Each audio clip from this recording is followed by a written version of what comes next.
obedience of everyone, both those who are justified as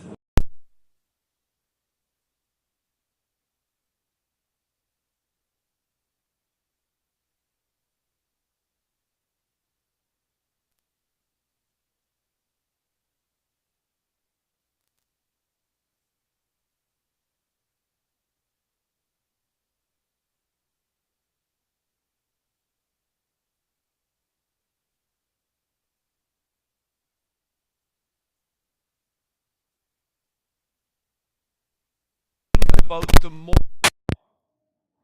And so, again, by way of review, can the moral law be adjusted?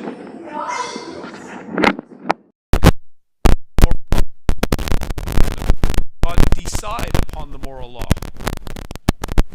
That's a bit trickier. Did God decide upon it? Or is it just who he is? It's who he is.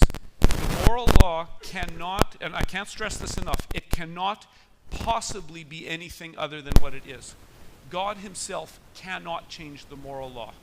Okay? He can't. It would be impossible, because that would require a change of God's character, and that is, of course, impossible. There are many things God cannot do, and denying his own holiness is one of them. Okay, so this is regarding the moral law. It forever requires obedience of everyone, both those who are justified as well as others. Okay, so who is obligated to honor marriage? Believers or unbelievers? Everyone. Who is required to observe a 6-in-1 pattern of work and rest? That's just for Christians, right? I mean, we can't have laws about that, right? Everything. It's in creation. It's baked in creation. It's just there. So it cannot possibly be anything other than what it is. Okay? And it forever requires obedience of everyone, both those who are justified as well as others. And we can flesh that out in a bit here, but why don't we work through these texts first? So who wants to take Romans 13, 8 through 10?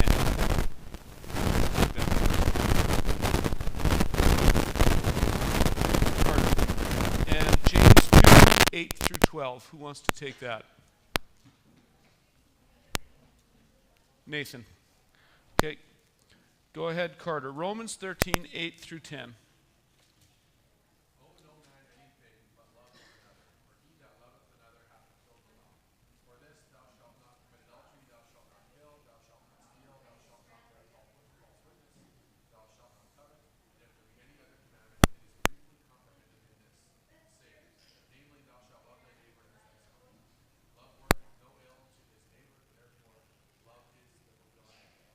Okay, that's great.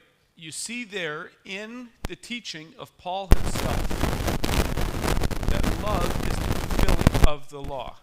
Now, people can understand that two different ways, one of which I think is perfectly accurate and one I think is very misguided. Here's one from an actual conversation. This is actual. This isn't a hypothetical. That because of love, now, I can, basically I can do whatever I want because it's motivated by love, right? And actual conversation, me and my wife decided together that we would have a polyamorous marriage. So no one's sensibilities are offended here. We're both okay with this. No violence is being done to anyone, okay? No violence is being done to anyone. We're in agreement with this, and besides, it's just out of love. There's so much love that it just kind of spills the banks of our marriage. Okay? So, is that love fulfilling the law in the sense of the seventh commandment is no longer operative? Is that a correct interpretation? Can you do that? Can you say, as long as my intentions are loving, I'm free to break the letter of the law? Can we do that? No. Sometimes people have a really mistaken notion about the spirit and the letter of the law. To just observe the letter without understanding, without heartfelt obedience, is hypocrisy. That's what the Pharisees did. But understanding the heart of the law does not give you permission to break the letter of the law. Okay? Oh, well, now I get it. Like, I get what marriage is all about now, and it's about love, and I get it. It's so wonderful. So now that I get the heart of the law, now, of course, I'm free to break the letter of the law. That's silly. That doesn't work. To say that love is the fulfilling of the law means that when we love the Lord, when we love his law, we understand it, and so the obedience is not just external and hypocritical, it's heartfelt. It's sincere obedience. Okay, so the heart and the letter of the law are not opposed to one another. The letter of the law gives form, it gives structure, it gives an accurate picture of what's in the heart of the law. But the heart of the law does not give you permission to break what God just outright set there. Okay? I think that's a fairly self-evident concept, but maybe not. I'll stop right there. And have you seen that approach? That as long as it's motivated by some kind of sentiment of love, that everything's okay? Right? It's all good? Have you guys encountered that? Love is love, we hear. Yeah. And then we have to answer back. By what standard? Who defines love? Where would we go to find out what love is? Okay? In the words of Foreigner, I want to know what love is. Okay? Classic rock fans will remember. The rest of you, it's lost. I'm sorry. Okay? So there is a standard of love. And Paul says here in verse 10, love does no wrong to a neighbor, therefore love is the fulfilling of the law. And that fits with what Jesus says in John 15. If you are my friends, you will keep my commandments. Okay? Love does not give you a hall pass to break God's law. Love helps you to understand the heart behind God's law so that we don't obey hypocritically, but that we obey with a clear conscience, that we obey with our heart, okay? That we see the goodness in God's law, like Psalm 119. We see that it's good, it's wonderful, it's not a killjoy for us, but rather it's to motivate us. More discussion on that.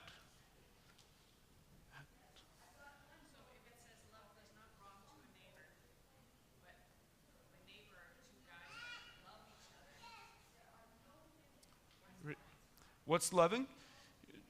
So essentially the question is, how do we show love to people who are actively in sin?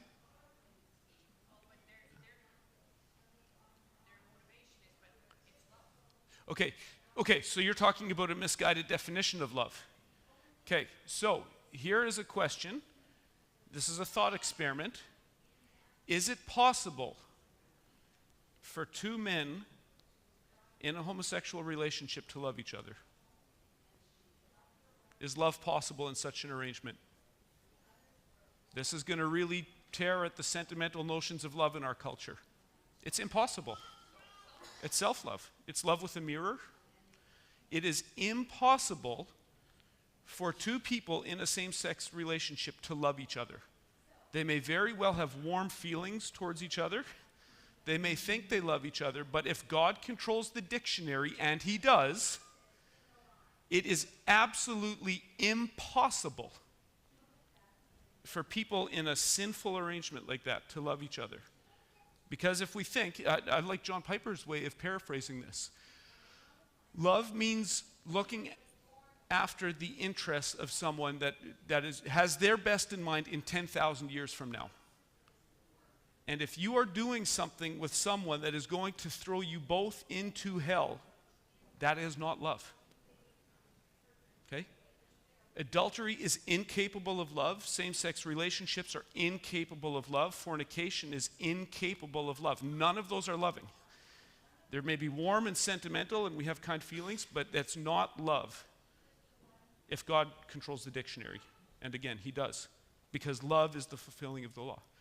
And so if we're doing things with someone, no matter how warm our heart is about it, because our heart can lie to us, if we're doing something that is not in someone's eternal best interest, it's not. It really is not loving. Gideon.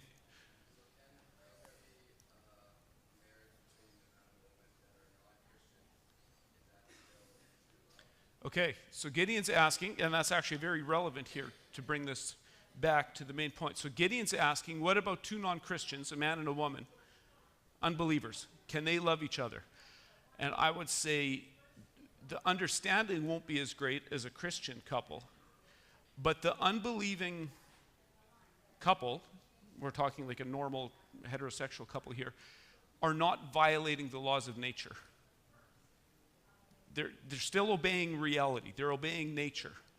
Because when we're talking about things here like God's moral law or God's natural law, marriage is one of those things that God baked into creation for believers and unbelievers.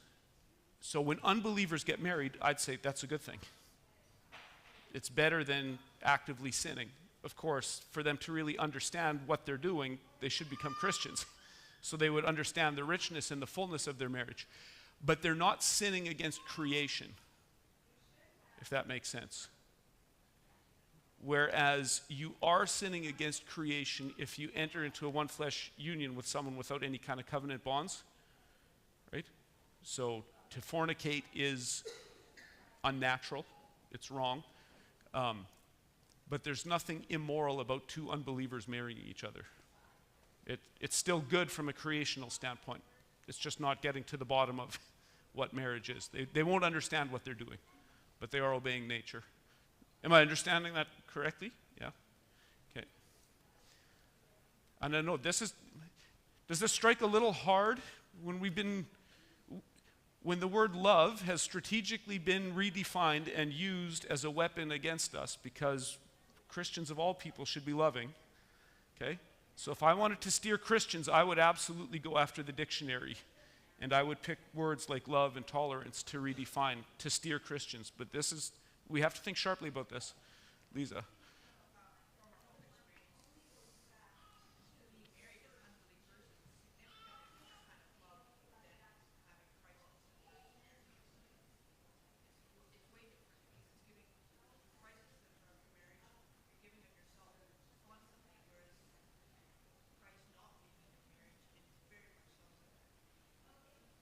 Yeah, I agree. Lisa's saying that even in a natural man-woman marriage, if there's no Christ there, you are lost, right? So this analogy might not work, but I'm just thinking of a word picture on my feet. We could say that the car might still drive, but we have no idea where we're going.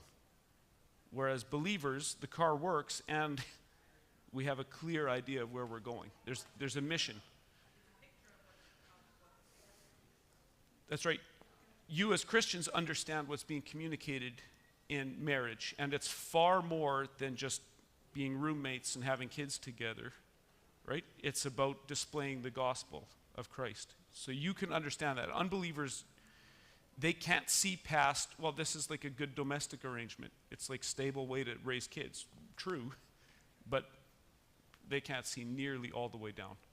They'll never experience the depth of marriage. They'll never enjoy that. But all I'm saying is that if two unbelievers get married, that's an actual marriage, right? They're obeying creation. They're obeying God's moral law, whereas it would be completely impossible for any same-sex coupling to have that.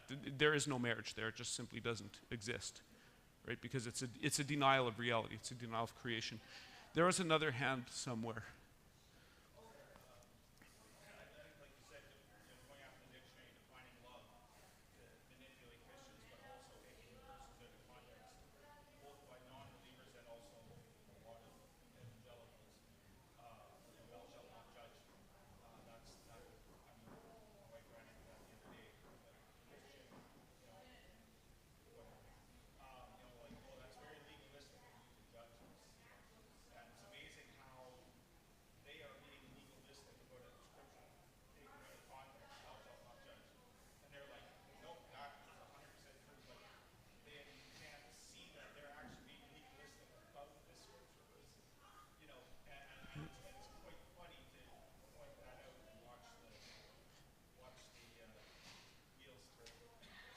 So Dave's just pointing out the irony of people who use "do not judge" as a comment against legalism tend to be quite legalistic in their understanding and application of Matthew 7, verse 1, which is the Bible verse that controls all others. Yeah, right? Yeah. Yeah, so in a sense, instead of highlighting that Bible verse in yellow, you highlight all the other ones with a black Sharpie, right? There's only one verse in the Bible. Yeah. No, we want to understand this together, definitely. Okay, so moral law, again, is for believers and unbelievers. There's certain things that God just baked into creation, and since all people are downstream of creation, this applies just as much to people in 2nd century Peru as it does in 21st century North America. There are no exceptions. Everyone is downstream from creation in all times, in all places. So things like marriage, things like work, things like rest, things like raising children, that's just natural, and it's for everyone. It's not just for Christians. Let's read the other passage here. James 2, 8 through 12. You had that right, Nathan? Yeah, go ahead.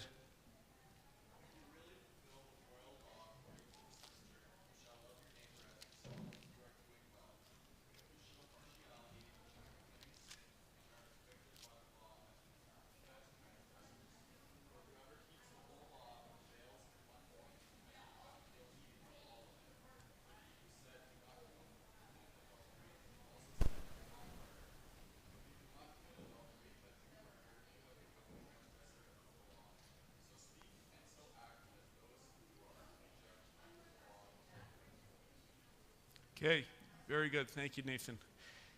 This is a rich passage because there's several kind of common catchphrases or kind of little sayings that are addressed in here. First of all, James is talking about us being under the law, but now it's under the law of liberty in the gospel. So on this side of the cross, this law is a law of liberty, not of bondage. Okay? So this is a freeing law. Okay? So is it legalistic and a joy kill to say, do not commit adultery? Is that because God is standing up in heaven making sure that no one ever has fun on earth? Okay? Is God this cosmic buzzkill? No? H.L. Mencken, who was a notorious unbeliever, and not just an unbeliever, but someone who made it his life's work to mischaracterize and trash Christians, defined the Puritans as those people who were worried that someone somewhere might be enjoying themselves. Okay? And if you read the Puritans, that's absolutely not even remotely the case. They were all about joy and talking happily about life and family and the marriage bed and food and work and all the rest of it. Okay? So this is not God being a buzzkill. This is God instructing us to do what will bring him the most glory and us the most good, which happens to be the exact same thing. But notice this, on this side of the cross, on this side of the gospel, James is saying the 10 Commandments are obsolete now, right? No. He's appealing to them. See? It's right there. Haven't gone anywhere. God's moral law has not changed on this side of the cross. God will give you a heart to understand it in a way that even Moses himself couldn't understand it. So people in this room can understand what's behind the law in a way that Moses could not. Okay? That's why it's the law of liberty. It's freeing. We see how this is good for us now. We can delight in it.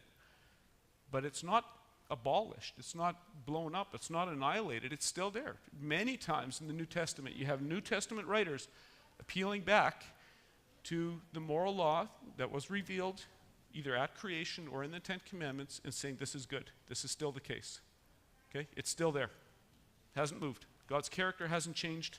It's impossible for his moral law to be altered in any way. Okay? And again, we've talked in the past about the ceremonial laws and so forth that are clearly terminated. We're talking about the moral law here, the heart behind it all. Okay? And the ceremonial laws were just particular instances to demonstrate this in a particular culture at a particular time. But the heart behind it, the moral nature of the law does not change, cannot change. God himself can't do it. But I'm going to also bring up one thing here, James, what Nathan just read, verse 10. For whoever keeps the whole law but fails in one point has become accountable for all of it. Remember this, all sins are equal. Okay? I'm guessing more than us. We're just maybe not brave enough to put our hands up, but we've all heard that. Is that what's being taught here? 2 verse 10 saying all sins are equal? No. No, they're not. What is James saying? So positively first, what is James saying? You're guilty. The smallest sin can condemn you, but that's not saying the smallest sin is the same as the biggest sin. Okay? Not at all. Jesus says in the Sermon on the Mount that adultery begins when? In the heart. Okay? When you take a second prolonged look, that's when adultery starts. So, is a wise course of action, well, since I'm guilty of adultery in my heart, I may as well just go do it. After all, I'm already guilty. If God's going to hang me for an adulterer, I may as well have some fun on my way to the gallows, right? Is that what he's saying? No, not at all. There are degrees of sin. Not all sins are equally serious, okay?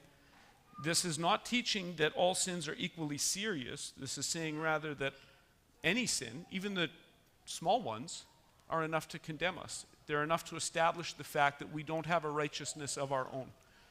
Okay? But it's not saying that all sins are equal in terms of their severity, or that they're equal in terms of their consequences in our own life or in others, or even that God will punish them all equally. In Luke 12 or 13, I forget now exactly where, Jesus says that the one servant will receive a light beating and another a severe beating. The more light you have, the more egregious the sin, the more punishment fits it. Okay? Heaven and hell are not egalitarian. There's degrees of reward in heaven and there's degrees of punishment in hell according to the severity of the sin. I think that's a biblical teaching. So, again, this isn't saying everything's equal. This is saying if you're guilty of one, your guilt is established. You may as well be guilty of them all in terms of God's courtroom, but it's not saying everything is equal in terms of its severity or the intention even behind it. I'm going to stop there. Does that make sense? Yeah.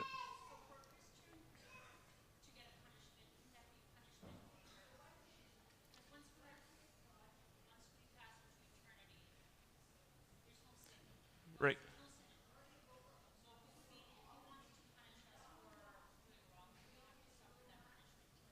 Okay, so Marina's bringing up a very good and important point, and probably one that's clarified. Sometimes I say things with certain assumptions in my head, and then I realize not everyone's assuming the same background things as I am. To be clear, there is absolutely zero punishment on the other side of eternity for Christians. None. Purgatory is an invention of man. It does not exist. There is no punishment on the other side of glory. So all Christians enter into glory and reward. Christians, however, on this side of eternity do experience temporal consequences for our sin, right? That if Christians touch an element on a stove, we get burned just as bad as an unbeliever, right? If we do sinful things, there's going to be harmful consequences. But none of that carries over for a Christian into the afterlife. The sin is taken care of in that sense, absolutely. Yeah, absolutely.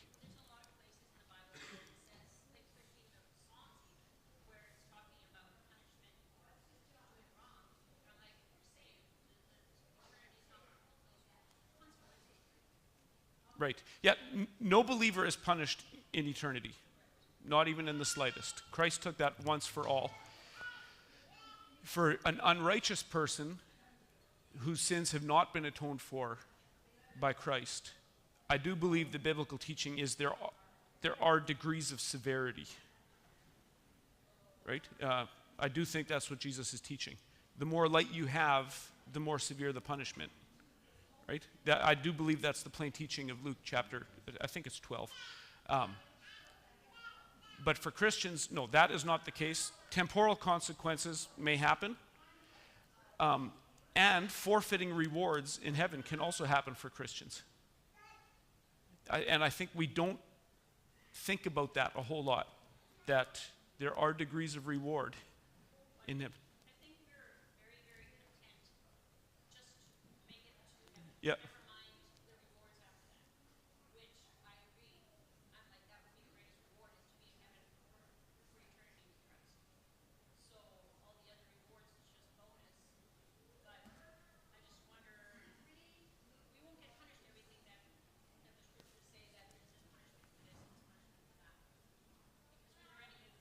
That's right.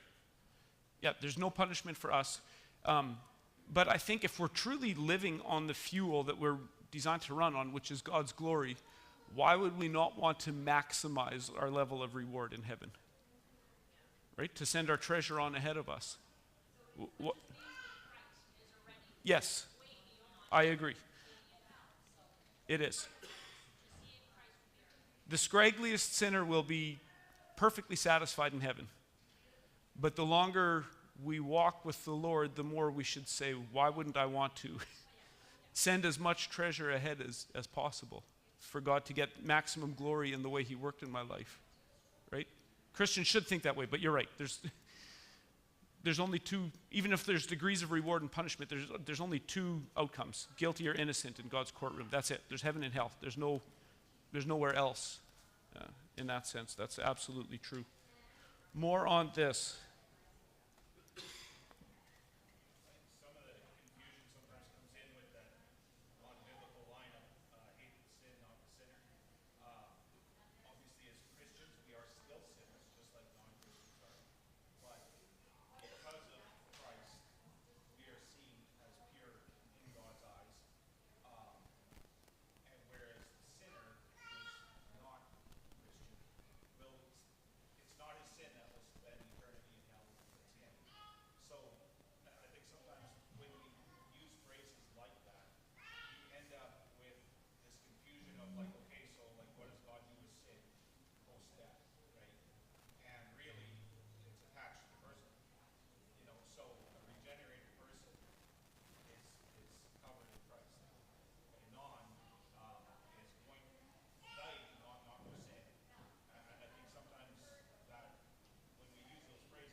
That sometimes these phrases that we have that are quick and memorable do as much harm as good if we're not careful in how we think about them. So Dave mentioned, if you didn't hear it, he mentioned specifically the example of love the sinner but hate the sin, which of course there's lots of truth to that, right? We don't know someone's heart. We don't know what God's going to do in their life tomorrow, so we need to be patient. We need to be long-suffering. We need to be loving.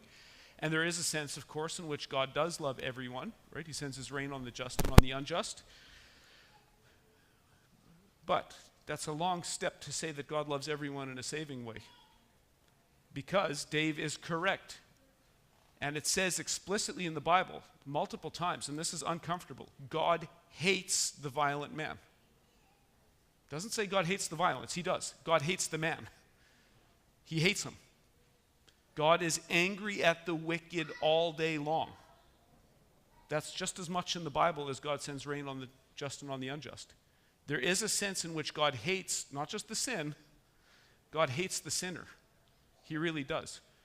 Okay? God does not give people their just deserts in hell of people that he has set his saving love on. That's just not the case. So we have to hold those together somehow. It's not the sin that goes to hell, it's the sinner. Okay? So the only way we can separate sin and sinner is through the gospel. But whoever has not reached out to the saving grace of Christ, their sin is not removed from them. God sees sin and sinner as all one bundle for that person. It's a hypothetical separation when we come to the gospel, that sin and sinner are separated and we become righteous. But for the unjustified, we have to think carefully about the whole biblical data here. God's angry at the man, not just at what he does. He's angry at the man. Okay, there was a hand here, Sonia? It's not up to us to hate the sinner. Like, if we're all we show is judgment and harm. That's right. And so the truth of that statement is we can't see what God sees, right? So we have to operate with what we know in good faith and be patient and long-suffering. Even in human relationships, I think there does come a point at which we say, you got to go your own way, right? But you're right, we don't see what God sees. But I think one of the dangers of that saying is we take something that is true in a sense, both for God and for us, and we so impose it onto God that we get this picture that God is just equally head over heels in love with everybody, and he's bawling his eyes out when he has to send someone to hell because it goes against everything in his fiber. It's not. He's doing everything according to his nature when he renders final judgment, right? So it's one of those things where a simple little saying does an injustice because you can't capture sometimes complex biblical ideas in 140 characters, unfortunately. Okay? So Twitter theology is concise, but it's not always very accurate. We have to just think carefully about these things rather than just kind of accepting catchphrases. That's all I'm advocating for. More on this. Then let's keep trucking. After note 10. This obligation arises not only because of its content, but also because of the authority of God the Creator who gave it. And there again, we're in James 2, 10, and 11. We read those already, so we can just stay right there. Whoever keeps the whole law but fails in one point has become accountable for all of it. For he who said, do not commit adultery, also said, do not murder. And if you do not commit adultery but do murder, you have become a transgressor of the law. And so I think this is just, we've already kind of discussed that. One word picture that kind of works for me is, can picture, well, we kind of have replicas of these. These are some 8-pane windows. They're not actually 8 panes, but they're made to look like 8-pane windows, okay? Take an actual old barn window that has 8 actual panes on it, and you chuck a rock through one of those panes. Is the window broken? Yeah. Equally at each point? No, of course not. But the window is broken. Okay? You commit a transgression against God's law, you are broken. Equally broken in every area? No, of course not. I'm sure some areas of your life are under control. Okay? But enough that you can say this person is broken. This window is broken. Okay? That's, I think, what James is teaching here. The whole man is under judgment if we violate God's law at one point, and all of us have. So James is establishing our guilt here to bring us to the gospel so that that can get put back together again.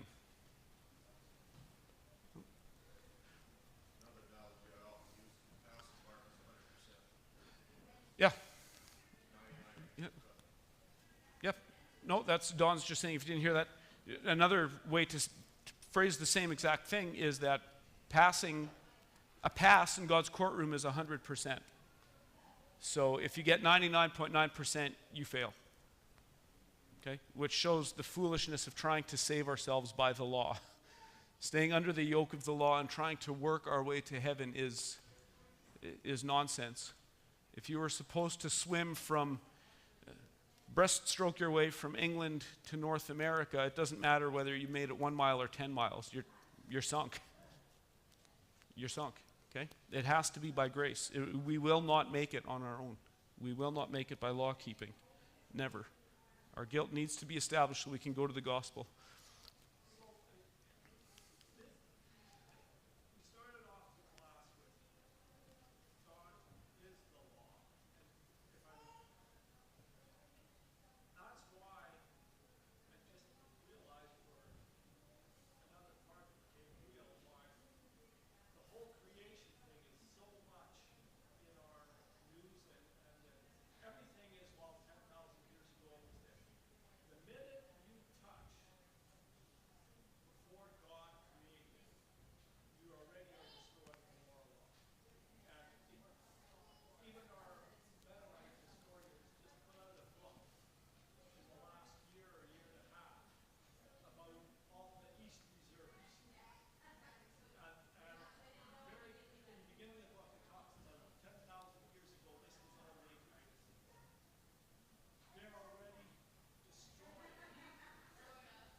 Yeah, Vern is absolutely onto something extremely important. I think he feels lost for words to explain it. I always do, because it's one of those things that just has to click in our mind. But if we take any view of reality which is not self-consciously biblical, from Genesis 1:1, the wheels will come off. if there is any view of reality in which God is a piece that fits in the big circle of reality, you're lost. It might take you 50 years to work out the consequences of your bad ideas, but you are lost. Any unbelieving presupposition that you try to squeeze the Bible into, your goose is cooked. You cannot recover except for a complete biblical cosmology. And I know I sometimes harp on cosmology, but it's for that reason. I'm trying to make it contagious. There is no way to understand reality and then tame God and domesticate him into reality, right? And I think with what Vern is saying, let's say regards to creation, if the universe itself is the self-sustaining eternal thing or something that brought itself into existence, that means God is part of the stuff that's inside the system. And you run into all kinds of problems. I'll give you one very theological one. The doctrine of election is only hard if God is one of the things in the system. If we are all the colored balls on the pool table and God is the white ball, the only way you can displace the purple ball is by the white ball coming with greater force, making us robots. That's why we object to the doctrine of election, because before we even start thinking about that, we think of God as being in the system with us, and the only way he can move me is through power. We have this Islamic view of God's force, but God's not in the system. God's outside of the system. The system is just stuff that God put there. And the author can do whatever he wants with his characters and with his story, and no violence done to any of the characters because they're there by his good pleasure. No violence is done to the creature. God is not the biggest fish in the ocean. God is not the most forceful ball on the pool table. God is. And he's outside of his creation, and then all the stuff inside there. And so when it comes to God's law, I think if we start with unbelieving presuppositions, but then we try to squeeze the Bible into it, you could get the impression that reality was just moving along fine, right? There's reality, there's a cosmos, there's natural law that exists on its own. God came into the system at some point, and he tripped across this cardboard box that said natural law on it. And then God opens up this cardboard box and he said, oh yeah, no, that's a good idea. I'll go with that. And yeah, no, that's not such a good idea, right? As though the cosmos was the self-sustaining thing. It's not. Okay? The stuff in the system is different than the creator who put it there. And this is so important. And this is why when Ken Ham and some of those guys say, if you go wrong on Genesis 1:1, the wheels absolutely fall off on every doctrine imaginable. So I am not very tolerant at all towards theistic evolution. We can quibble about the exact age of the earth within a margin of error, I suppose. But this autonomous view of man or this autonomous view of history or the cosmos, it's a bad business, and it goes nowhere good. It's absolutely a liberalizing force in the church. No question. No question.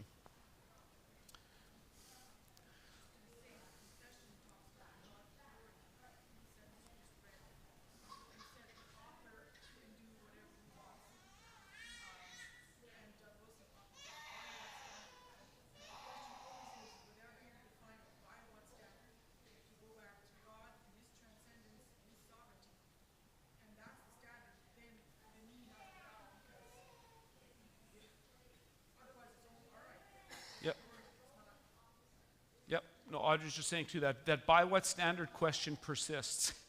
You always have to push your thinking back to starting principles. By what standard do you know this is wrong? By what standard would you define love that way? By what standard is this tolerance? By what standard can we say this is right or wrong? We always have to ask that question. And that answer has to terminate in God himself. For every question, it has to terminate in God himself. It must, or we get lost. Words do not possibly do justice to this topic, but I'm hopeful. Is the picture coming into focus a little bit about autonomy and how destructive it is in our thinking? Is that coming into focus? Or is this very abstract and hard to grasp? We're a quiet crowd this morning. Yeah.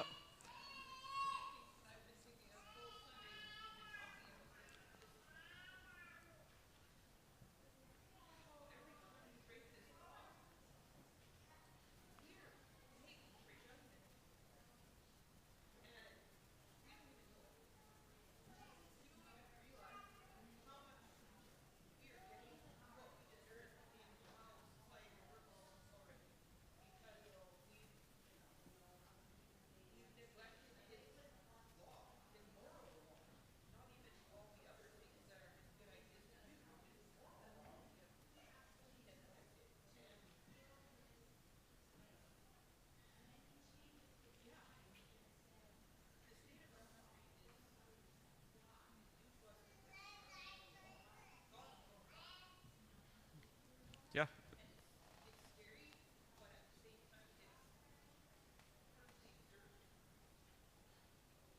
Yeah, so Margaret is pointing out the consequences, the disastrous consequences on a personal and on a bigger level, societal level, when we break God's law. When the wheels come off, the wheels come off. Like there is no brakes on this train, right? And I like what one theologian had said, really, because God's law is a fixed, immovable point, which is God himself, really, when we break God's law, we break against God's law. God's law is not going anywhere. It's not budging. It's not even going to crack. You kick against it, you will crack. Right? So it would be more accurate to say we are the ones who break up against God's law rather than that God's law is broken. It's not going anywhere. Okay? You will destroy yourself and not God with adultery. You will destroy yourself and not God with envy. That's how it works. God sits in the heavens. He does all that he pleases. But when we defy reality as God made it, boy, there's a world of hurt for us, right? And as Michael Scott says in The Office, I'm going to make this way harder than it needs to be, right? Says almost every person on earth. Okay? Why would we do this the easy way when I can learn the hard way and have lots of bad consequences on the way? But that is the unbelieving mindset. Let's do one more here. Well, actually, no, that's probably a bigger point, so we'll maybe just bring it in right there. That any closing remarks, any last comments here before we close it up? This is actually quite important to me. This concept of reality and God as the fixed point, is that coming into focus? I'm trying to find ways to explain it, and I'm not sure if I'm making it contagious or not. That reality does not exist apart from God, and then God's in the system. The system is what God made it to be. And he's outside of it. He's above it. He's the author of the story. Why don't we close in prayer, and then we can carry on. Father God, we want to thank you for your goodness. Thank you for your kindness. Thank you for who you are, and that you are the fixed point of all creation. Lord, everything, every part of reality orbits around you and the way you have made things to bring glory to your name, to glorify yourself. And I thank you that even though we have been broken by sin, I thank you that we can be given eyes to see and that we can find our way back and live the way we were meant to live through the gospel. Lord, and I pray that we would further have that gospel reach into the recesses and the corners of our heart, that we can know the joy of living life the way it was meant to be lived, and to be running on the fuel that you designed us for, to see our purpose is really to live for your glory, and that is also what will bring us maximum joy. Lord, help us now, and I pray that you'd be with us as we have a time of coffee and fellowship, and also prepare our hearts for corporate worship. Thank you for your kindness. Minister to us this morning. We pray this all in the strong name of Jesus, and amen.